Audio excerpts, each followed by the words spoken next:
So first question is, considering the importance of current affairs in UPSC exam, how can candidates effectively incorporate this into their study routine? Okay, the first thing which I would like to say is, शुरुआत में जैसे जब मैंने भी preparation शुरू की थी, on a daily basis naturally newspaper is going to be your biggest source of current affairs because current affairs में क्या पढ़ना है वो न्यूज़पेपर से डिसाइड करते हैं. I used to read the Hindu, most probably अभी भी ज़्यादातर वही फॉलो होता है.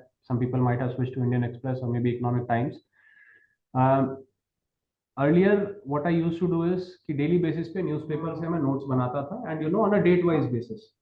But I did not find it very effective by my second attempt for the simple reason that you know the same topic might be covered across you know maybe 3 or 4 months. तो उसका आधा हिस्सा शुरुआत में होगा, आधा हिस्सा कहीं होगा. I do not know how to connect it.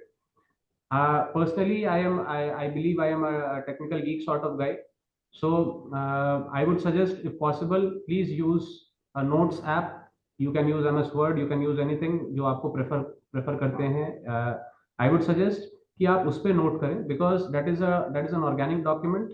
आपको सेम टॉपिक पे कोई नया इंफॉर्मेशन मे बी 1 महीने बाद मिलता है, आप उसको वहीं पर ऐड कर सकते हैं.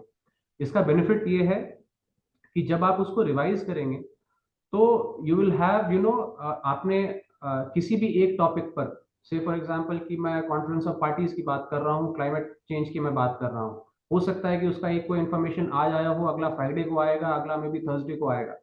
आप उसको एक ही डॉक्यूमेंट में लिख रहे हो. सो उसमें एक्चुअली जो टाइमलाइन है उसमें हो क्या रहा है एग्जैक्टली जब आप उसको सारी चीजों को एक साथ देखोगे तभी आप उसको बेटर समझ पाओगे कि इसमें एक्चुअली कोई फ्रूटफुल डेवलपमेंट हो रहा है या क्या इसमें और होने की आवश्यकता है. If you have individual facts dislodged across your notebook तो उसको फिर रिलेट करना बहुत मुश्किल होता है. So that is one thing which I would suggest to the aspirants. However you maintain it, I personally prefer कि आप उसे नोट्स या किसी चीज में कंप्यूटर में आप रखें, आप अपने अलग अलग टॉपिक्स के हिसाब से डॉक्यूमेंट बना लें. उसको एडिट करना बहुत आसान रहता है. It's nothing but copy paste.